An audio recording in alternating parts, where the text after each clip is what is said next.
Seterusnya B, fungsi Tx ialah negatif 5x kuasa 2 tambah 30x seperti yang ditunjukkan dalam rajah 4. Mewakili tinggi dalam meter bunga api X saat selepas dilancarkan. Bunga api itu meletup pada titik tertinggi.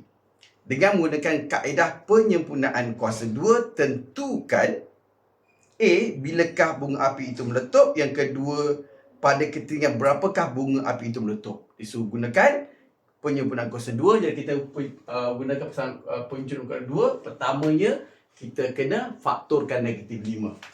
Kita keluarkan negatif 5.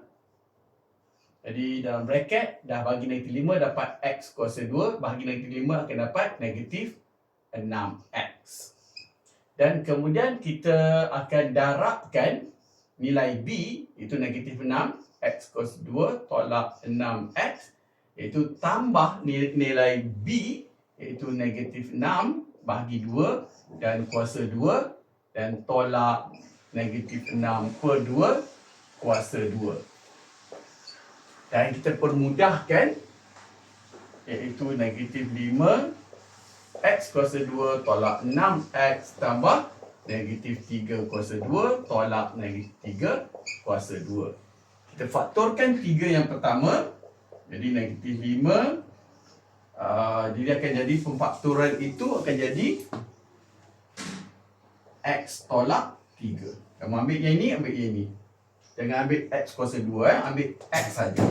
Kuasa 2. Yang ini akan jadi negatif 3 kuasa 2 akan dapat 9 positif dan boleh buka negatif 9. Dan kemudian kita darab balik negatif ni, kita buka bracket besar ni. Jadi negatif 5 ni akan letak di depan bracket yang ni. Dan negatif 5 ni juga kena darab dengan 9. Yang akan jadi positif 45. Dan untuk menjawab soalannya, yang pertama tadi, iaitu bilakah dia meletup? Iaitu apabila X tolak 3 sama dengan 0. Jadi X sama dengan 3 apabila nilai X adalah 3. Iaitu saat ketiga. Dan kemudian yang kedua, pada ketinggian berapakah? Inilah menunjukkan ketinggiannya.